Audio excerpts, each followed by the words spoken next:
You need a lot of fragmented supply for any marketplace to be successful.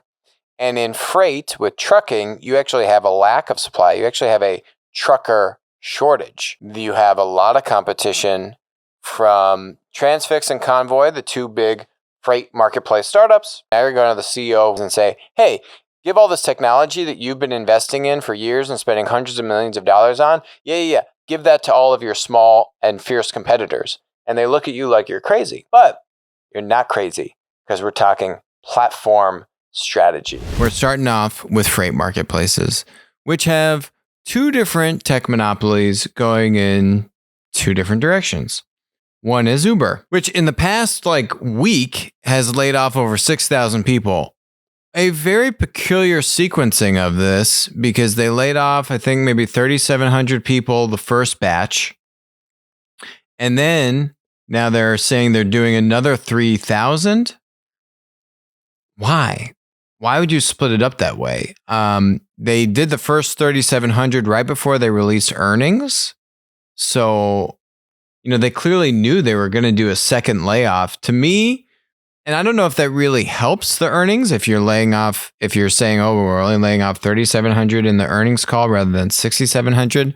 If anything, I think the investors probably want you to fire more people and save more money, especially if you're already losing money, which Uber is. In all of this, Uber Freight is apparently on the chopping block. Uber officially says, no, that's not the case, but they just laid off 6,700 people. Obviously, this thing is on the chopping block. It's not that big of a business in terms of Uber's scale. $200 million in gross revenue in Q1. And so they lost $64 million, right? So they had $263 million in expenses on $199 million of revenue. I don't know if they've really broken out. Is that 199 the same thing as GMV, or are they assuming, that that's the take rate? So if they're taking a 20% take rate, is that 199 million actually $1 billion in throughput? I doubt it, because that would mean that they've got a 4 billion, roughly 3 or 4 billion GMV business in Uber Freight. I don't think they're that big. So I don't think this business is that big. I mean, still an $800 million throughput business is a big business, but it's losing a lot of money. And again, the same mentality that Dara brought to ride sharing and Uber Eats is you're either first or second or we're out. And I can tell you, they're not first or second. You have a lot of competition from Transfix and Convoy, the two big freight marketplace startups. You have the large incumbents have all of their own kind of digital marketplace initiatives, which, this is probably they're kind of attacking the market from two different angles, where the Uber Freight is kind of going bottom up. A lot of the digital marketplaces from the incumbents are not necessarily starting bottom up. But you also have Amazon. At the same time now, Amazon is basically expanding their freight marketplace brokerage operation across all of the United States. So you just got a lot of headwinds on this. And I think the challenge in general with freight marketplaces, it's simple. You don't have excess supply. The thing that made Uber really successful was the advent of UberX. What most people don't remember is that Uber actually started as this thing called Uber Black. And it's tried to connect black cars with customers. And that kind of did okay. But where they really got that hockey stick curve was from UberX, which then said, hey, anyone that has a car can be a taxi driver. And so they created a whole new source of supply.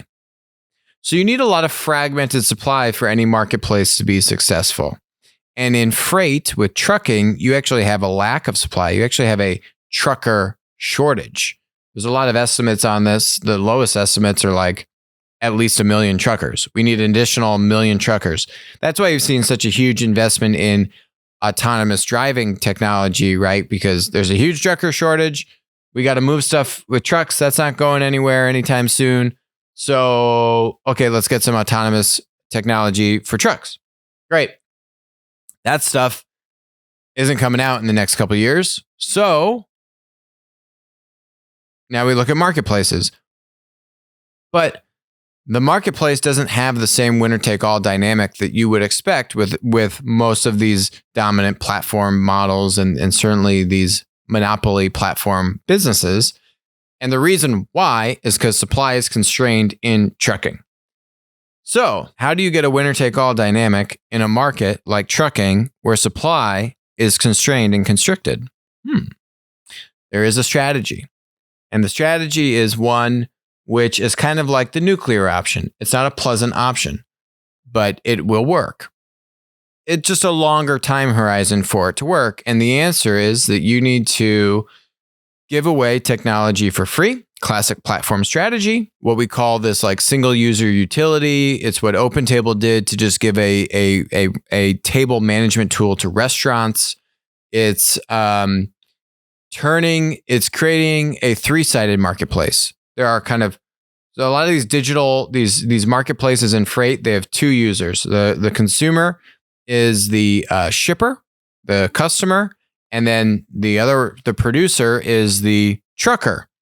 There's this other thing called a 3PL, a third-party logistics provider, a freight broker. It's the person in the middle.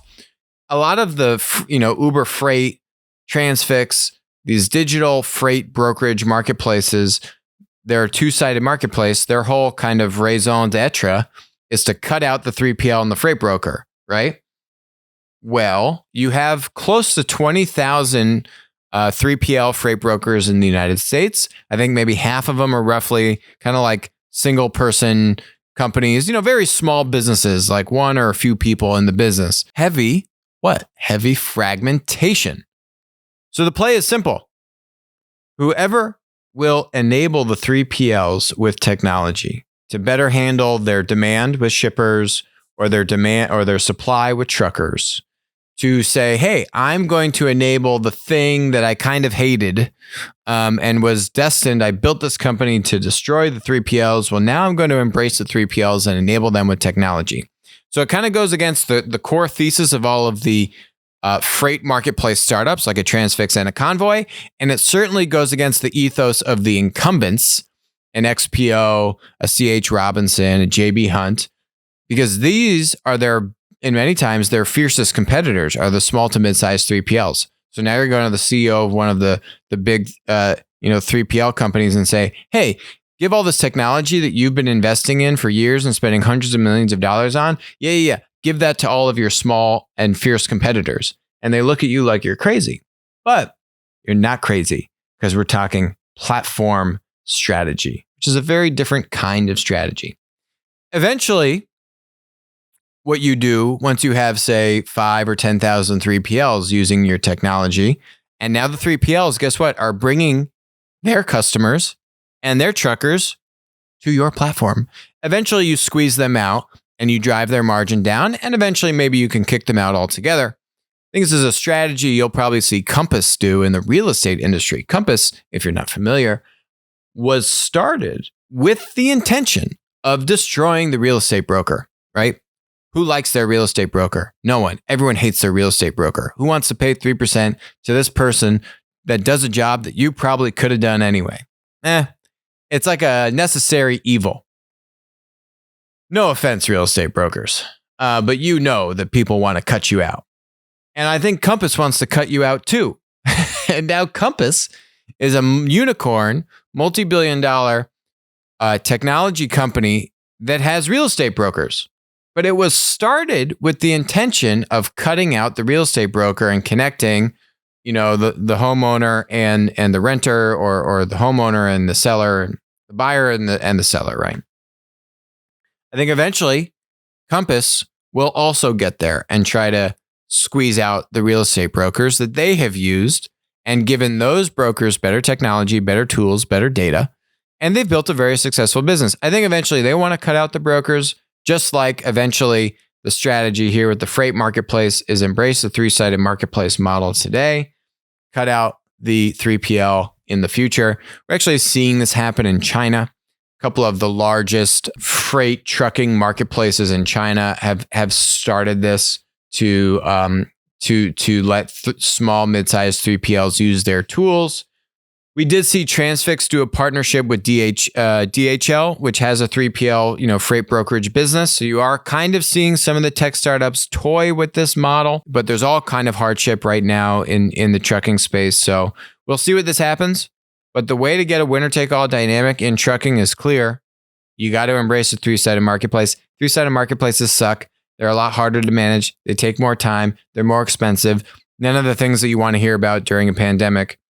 But this is the path to get ultimate scale and to get the winner-take-all dynamic. You want to know who can do this? Oh, this company with a nice little smiley face on it called Amazon. And they know how to do this strategy to a T. So I don't know. If you don't want to do it, watch. I bet you they'll do this. Hi, this is Alex from Winner Take All. Thanks for joining us. Hope you enjoyed the content. Feel free to leave a comment, ask us questions, and definitely make sure to join us on our next live stream.